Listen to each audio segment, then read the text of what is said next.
공상과학 영화 보면 막 그런 장면들 꼭 하나씩 나오잖아요. 주인공이 다쳤을 때 뾰족한 주사바늘 대신에 무슨 뭉툭한 공기총 같은 기계를 피부에 대고 칙 소리를 내면 상처가 쌀 낫는 그런 장면 말이에요.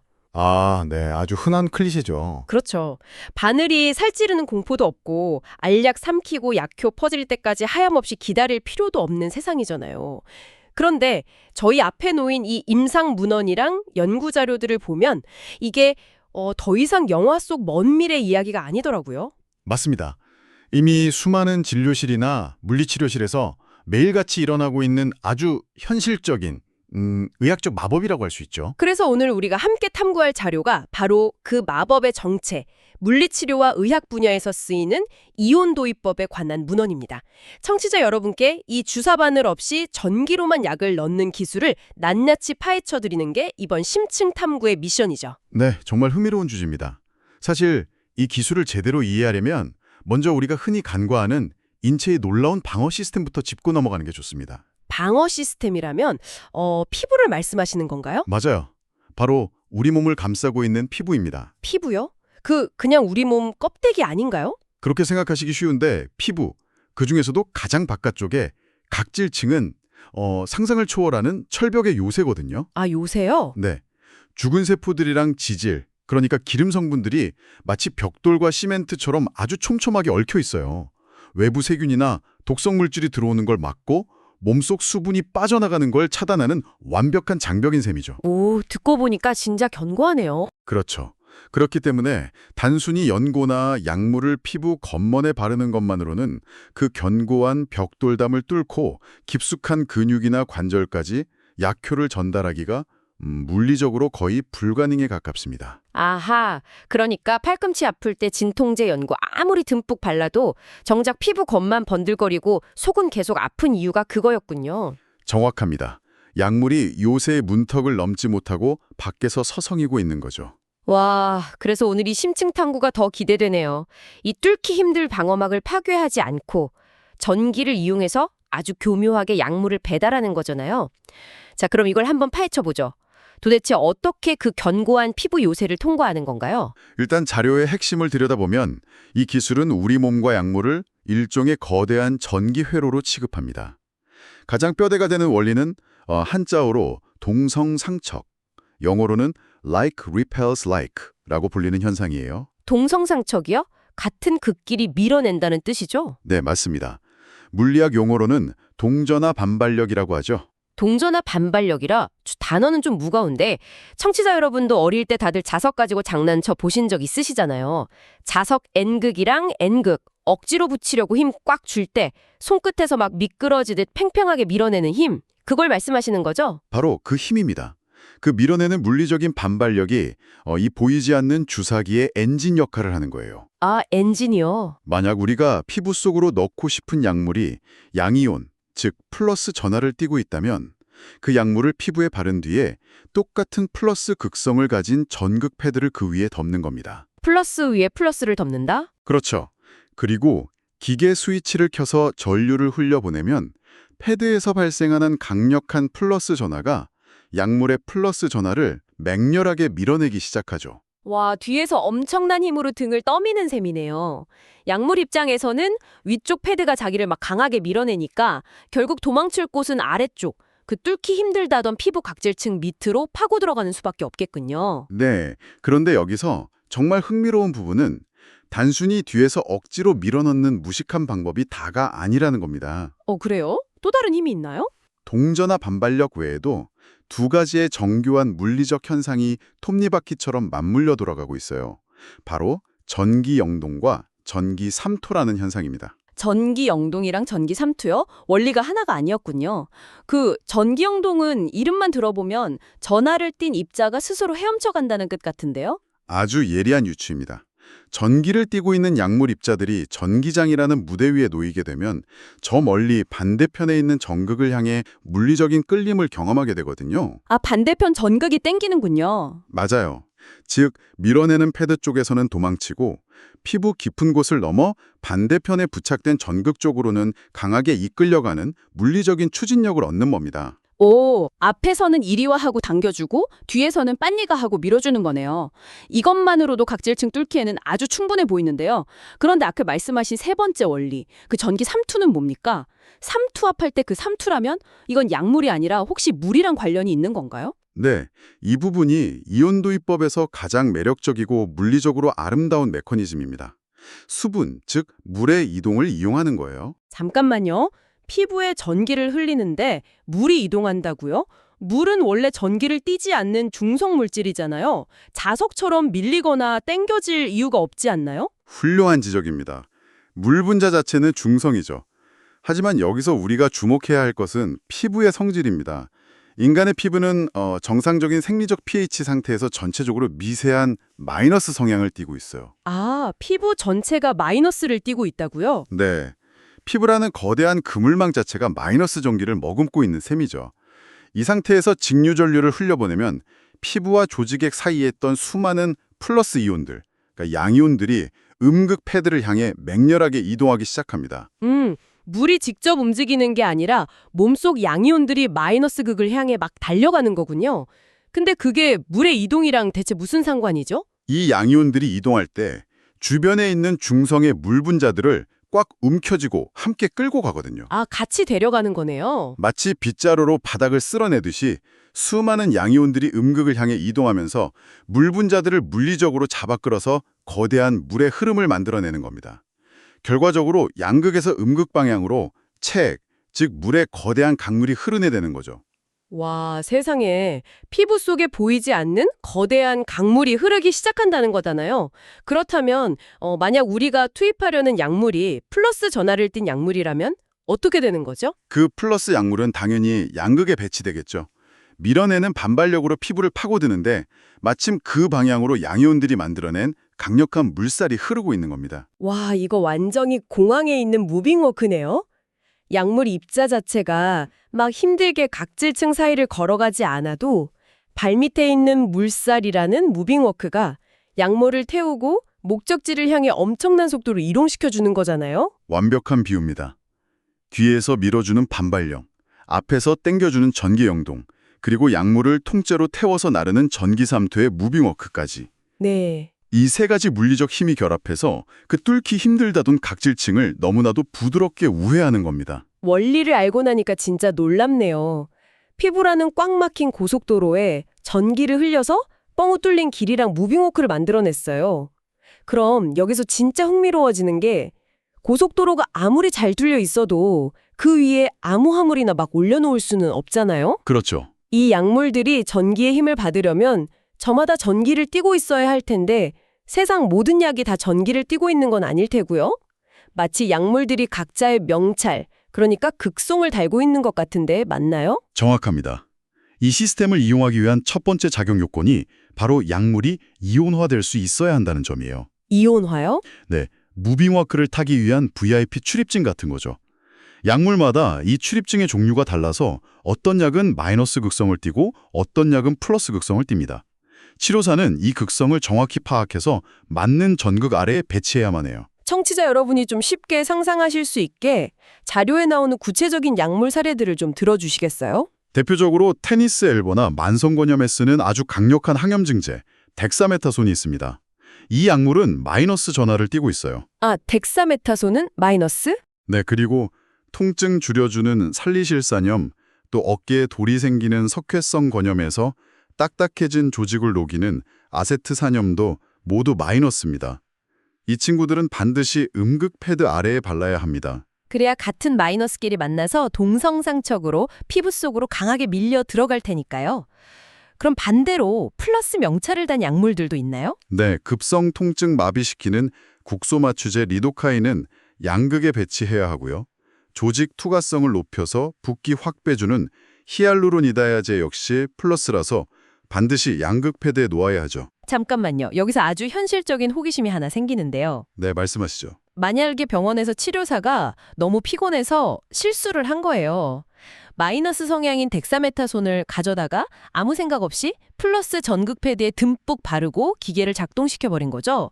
그럼 어떻게 됩니까? 약이 피부 문턱에 그냥 멀뚱멀뚱 고여있게 되나요? 멀뚱멀뚱 고여있는 정도가 아니라 상황이 훨씬 더 나빠집니다. 더 나빠진다고요? 덱사메타손은 마이너스인데 패드가 플러스라면 서로 다른 극끼리 강하게 끌어당기는 인력이 발생하겠죠. 결과적으로 약물은 피부 속으로 들어가는 게 아니라 위쪽으로 역주행을 해서 전극 패드의 본드처럼 찰싹 달라붙어 버립니다. 헐, 기계에 약이 역으로 붙어버린다고요? 네, 환자는 막 20분 동안 따끔거리는 전기 맞으면서 치료 잘 받았다고 생각하겠지만 정작 피부 속으로 들어간 약물은 단 한 방울도 없는 최악의 배달 사고가 나는 겁니다. 와, 극성 하나 잘못 맞췄다고 약이 기계에 본드처럼 붙다니 물리학의 세계는 정말 얄짤없네요. 그렇다면 이거 세팅할 때 엄청난 통제량 주의가 필요하겠다는 생각이 듭니다. 아주 정확한 지점이십니다. 이걸 큰 그림과 연결해보면 약물의 극성뿐만 아니라 기계를 다루는 절차 자체가 굉장히 까다롭거든요. 네, 문헌 보니까 위험 요소에 대한 경고가 가득하더라고요. 특히 이 치료가 우리가 집에서 쓰는 교류 전기가 아니라 직류, 그 DC 전기를 쓴다는 걸 엄청 강조하던데 직류가 정확히 왜 위험한 건가요? 직류는 전류가 방향을 안 바꾸고 한 방향으로만 계속 흐르는 전기잖아요. 이게 우리 몸에 들어오면 패드가 붙어있는 피부 아래에서 물 분자들이 분해되는 화학 반응이 일어납니다. 화학 반응이요? 네, 양극 아래의 피부는 극단적인 산성으로 변하고 음극 아래의 피부는 극단적인 알칼리성으로 변하게 되죠. 잠깐만요. 피부가 극단적인 산성이나 알칼리성이 된다고요? 빙초산이나 양잿물이 피부에 닿는 거랑 비슷한 상황 아닌가요? 맞아요. 정확히 그 상황입니다. 그래서 열 때문에 되는 게 아니라 pH 농도가 무너지면서 조직이 녹아내리는 아주 끔찍한 화학적 화상이 발생할 위험이 있습니다. 아, 뜨거워서 화상을 입는 게 아니라 화학 반응 때문에 살이 타들어갈 수 있다는 거군요. 그래서 치료 준비 과정이 무슨 수술실 들어가는 것처럼 깐깐했던 거네요. 피부에 있는 로션이나 유분기도 알코올로 싹 다 닦아내야 한다고 되어 있던데. 네, 피부 기름기는 전기가 흐르는 걸 방해하는 강력한 저항 물질이거든요. 저항이 커지면 전류가 억지로 길을 뚫으려 하면서 화상 위험이 엄청나게 커지니까요. 그리고 자료에 보니까 패드를 피부에 붙일 때 공기층, 그 에어포켓이 단 하나도 없게 완벽하게 밀착해야 한다고 적혀 있던데 공기방울 하나 들어가는 게 그렇게 치명적인가요? 전기는 물이랑 같아서 저항이 가장 적은 쉬운 길을 찾아서 한꺼번에 몰려드는 성질이 있습니다. 패드랑 피부 사이에 공기방울이 있으면 전기가 거길 통과하지 못하거든요. 아하, 막히는군요. 그럼 어떻게 될까요? 원래는 패드 전체 면적으로 골고루 넓게 퍼져서 들어가야 할 전기가 공기를 피해서 피부에 닿아 있는 아주 좁은 면적으로 순식간에 쏠려버립니다. 이거 초등학생 때 돋보기로 햇빛 모아서 종이 태우는 그 장난 생각나네요. 빛이 좁은 한 점에 모이니까 순식간에 불이 확 붙잖아요. 아주 훌륭한 비유입니다. 전기가 한 점으로 집중되면 그 부위 조직이 순식간에 파괴되면서 화학적 화상을 입게 되죠. 그래서 이 치료에서는 전류가 얼마나 넓게 퍼져서 들어가느냐, 즉 전류 밀도를 낮추는 게 가장 중요한 안전장치입니다. 전류 밀도. 이거 진짜 재미네요.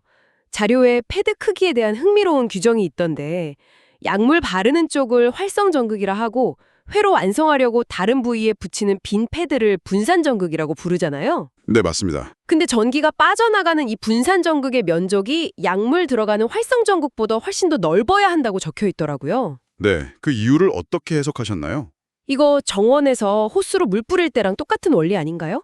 호스 입구를 엄지손가락으로 좁게 막으면 물줄기가 막 피부를 찌를 듯이 아프게 튀어나오지만 입구를 넓게 펴주면 똑같은 양이라도 아주 부드럽게 분산되잖아요. 오, 아주 정확합니다. 그러니까 전기가 몸을 돌고 빠져나갈 때 좁은 곳으로 몰려나오면 그쪽 피부가 다치니까 출구 면적을 넓게 만들어서 전류 밀도를 뚝 떨어뜨려 화상을 방지하는 거죠. 네, 들어가는 쪽이 아무리 안전해도 출구가 좁으면 그곳으로 전류가 쏠리면서 돋보기 현상이 발생하거든요. 그래서 분산 전극을 크게 만들어서 전류 밀도를 낮춰주는 조치가 필수적입니다. 철저하게 계산된 물리학의 세계네요. 근데 이 투여량을 계산하는 공식도 참 직관적이더라고요. 투여량은 전류 곱하기 시간. 네, 맞습니다. 그러니까 밀리암페어랑 분을 곱한 게 내 몸에 들어간 약의 양이라는 건데 우리가 알약 먹을 때는 내 팔꿈치에 약이 정확히 몇 밀리그램 도달했는지 이렇게 계산 못 하잖아요. 공식이 이렇게 단순한 이유가 뭔가요? 알약 삼키는 과정을 한번 생각해 보시죠. 위산 때문에 약물 일부가 파괴되고 간 거치면서 해독작용으로 또 줄어들고 네, 엄청 깎여 나가죠. 남은 약물은 거대한 혈관망 타고 온몸으로 희석돼서 퍼집니다. 아주 비효율적이죠. 반면에 이온도입법은 1대1 물리적 배달 시스템입니다. 흘려보낸 전자 하나가 약물 입자 하나를 밀어내는 구조거든요. 아, 하나가 하나를 민다. 네, 그러니까 몇 분 동안 어느 정도 전기를 흘렸는지 알면 내 피부 밑으로 약물이 몇 개나 밀려 들어갔는지 1차 방정식처럼 아주 정확하게 역산할 수 있는 거죠. 전자의 개수랑 약물 분자 개수가 비례하는 거군요. 명쾌하네요. 그래서 이게 다 청취자 여러분께 무슨 의미가 있는 건지 생각해보면 이렇게 머리 아픈 계산에 화상 위험까지 다 감수하면서 의사들이 굳이 이 방법을 쓰는 이유가 명확해지거든요. 솔직히 그냥 알약 하나 물이랑 꼴꺽 삼키면 편하잖아요. 바로 그 편리함이 가져오는 치명적인 부작용을 피하기 위해서죠. 청취자 여러분, 손목인데 작은 염증이 생겼다고 가정해보면요. 이거 고치겠다고 독한 소염 진통제를 먹으면 그 약은 손목뿐만 아니라 뇌, 심장, 위장, 간까지 온몸을 다 훑고 지나갑니다. 전신을 다 돌죠. 네, 윗벽이 헐고 간 수치가 올라가는 전신 부작용을 감수해야 하는 거예요. 알약 먹는 건 진짜 빈대라 부려고 초가상간 다 태우는 격이네요. 목표물은 손목인데 하나인데 온몸에 융단 폭격을 가하는 거잖아요. 그렇죠. 반면에 이온도입법은 정확히 염증 있는 부위에만 전극 붙여서 약물을 침투시키니까 주변 장기에는 피해를 안 주는 스나이퍼 같은 녀석이군요. 맞습니다. 전신 부작용 없이 원하는 국소 부위에만 정밀 타격할 수 있다는 것. 이게 바로 건염이나 테니스 엘보 같은 질환에서 이온도입법이 최고의 무기로 평가받는 이유입니다. 근데 또 최고의 무기일수록 조심해서 써야 하잖아요. 자료 보면 이 치료를 절대 받으면 안 되는 금기증 환자 리스트가 있어요. 심박조율기 단 환자는 외부에서 직류전기 쏘면 오작동할 때니까 너무 당연해 보이고요. 네, 임신부의 복부나 악성종양 부위도 안 되고 혈전이 의심되는 부위도 절대 금기입니다. 혈전요? 피떡 말씀하시는 거죠? 네, 혈전 있는 부위에 전기 흘려서 피 흐름이 자극되면 혈관벽에 붙어있던 핏덩어리가 떨어져 나와서 심장이나 뇌혈관을 막아버릴 수 있거든요. 환자 생명과 직견되는 아주 무서운 상황이죠. 헉, 진짜 조심해야겠네요. 그런데 제가 이 금기증 리스트 보다가 진짜 도무지 이해가 안 가는 모순을 하나 발견했어요. 어떤 건가요? 감각저하 환자한테 절대 금기라고 되어 있더라고요. 피부 감각이 무뎌져서 아픔을 잘 못 느끼는 환자들. 잠깐만요. 이 치료가 어쨌든 전기 흘리는 거니까 환자가 찌릿찌릿 고통을 느끼잖아요. 네, 그렇죠. 감각이 없는 사람이면 전기 치료할 때 안 아플 테니까 오히려 고통 없이 편안하게 약을 밀어넣을 수 있어서 훨씬 더 좋은 조건 아닌가요? 방금 말씀하신 그 역발상이 임상 현장에서 자칫 대형 사고를 유발할 수 있는 가장 위험한 착각입니다. 네. 안 아픈 게 위험하다고요? 이 치료 분석할 때 절대 잊지 말아야 할 대원칙이 있습니다. 이온도입법에서 환자가 느끼는 고통은 부작용이 아니라 유일하고도 가장 확실한 안전장치라는 사실이에요. 고통이 안전장치다. 아까 직류전기가 극단적인 pH 변화 일으켜서 화학적 화상 유발한다고 말씀드렸죠. 안타깝게도 기계는 환자 살이 타들어가는지 알지 못합니다. 피부가 손상되기 직전에 선생님 너무 따가워요 라고 소리쳐주는 환자의 피드백만이 전류를 멈출 수 있는 유일한 경보 시스템이에요. 아하. 그런데 감각이 없는 환자에게 이 치료를 한다면 어떻게 될까요? 그러니까 경보 시스템 스피커가 고장난 채로 건물에 불이 나는 거네요. 환자는 아무 고통 못 느끼고 편안하게 누워있는데 패드 아래 피부 깊은 곳에서는 살이 녹아내리는 화학적 화상이 막 진행되고 있을 수 있다는 거군요. 정확합니다. 그래서 감각저하 환자나 자신의 고통을 표현할 수 없는 인지장애 환자에게는 이 치료가 살인무기가 될 수 있어서 절대 금기인 것이죠. 치료 끝나고 나서도 물리치료사가 반드시 전극대어내고 피부 발적이나 수포 없는지 사후 점검을 꼼꼼히 해야 하는 이유도 이 침묵의 화상 위험 때문입니다. 와, 그 찌릿찌릿한 아픔이 단순히 참아야 하는 고통이 아니라 내 몸이 기계랑 소통하는 아주 소중한 생존 데이터였네요. 앞으로 물리치료실에서 이런 패드 붙이게 되면 무조건 꾹 참는 게 능사가 아니라는 걸 확실히 알았습니다. 네, 참지 마시고 조금이라도 타는 듯이 아프면 당장 치료사를 부르셔야 합니다. 실시간 피드백은 필수니까요. 청취자 여러분, 오늘 이 심층 탐구를 통해서 우리가 알게 된 건 단순한 병원 치료 기법 하나가 아닙니다. 외부 이물질을 철저하게 튕겨내는 인체의 훌륭한 방어막을 무식하게 파괴하지 않고 전자기력이라는 자연의 법칙을 이용해 영리하게 우회하는 인류의 지혜를 들여다본 시간이었죠. 네, 인체의 장벽을 허글지 않고도 그 안으로 무언가를 침투시킬 수 있다는 걸 전기를 통해 증명해낸 거죠. 의학 역사에서 대단히 중요한 분기점입니다. 다음번에 찌뿌둥한 어깨나 팔꿈치 때문에 치료실 누워서 피부에 차가운 패드 붙이게 되시면 아마 오늘 나눈 이야기들이 생생하게 그려지실 겁니다. 자석처럼 서로 밀어내는 동전화 반발력, 그리고 무빙로크처럼 약물을 태워나르는 조용한 이온들의 대이동 말이죠. 피부 아래에서 일어나는 정말 놀라운 우주 같은 현상이죠. 맞습니다. 자, 그럼 여기서 우리의 상상력을 조금 더 밀어붙여 보면서 마무리할까 합니다. 오늘은 전기를 이용해 약을 밀어넣는 법을 살펴봤잖아요. 그런데 만약에 전기가 아니라 빛이나 초음파의 진동 같은 전혀 다른 물리적 힘을 이용해서 이 장벽을 완벽하게 속일 수 있다면 어떨까요? 오, 정말 흥미로운 생각인데요. 약을 물이랑 위장으로 꼴꺽 삼키거나 그 따가운 주사바늘을 살점 깊숙이 찌를다는 개념 자체가 미래에는 완전히 야만적인 과거의 유물로 사라지지 않을까요? 오늘 탐구한 이 이온 도입법은 어쩌면 주사바늘이 영원히 사라지는 거대한 의학적 혁명의 아주 조용한 시작일지도 모릅니다. 청취자 여러분도 이 흥미로운 상상을 한 번쯤 꼭 해보시길 바라면서 오늘 심층탐구 여기서 마치겠습니다.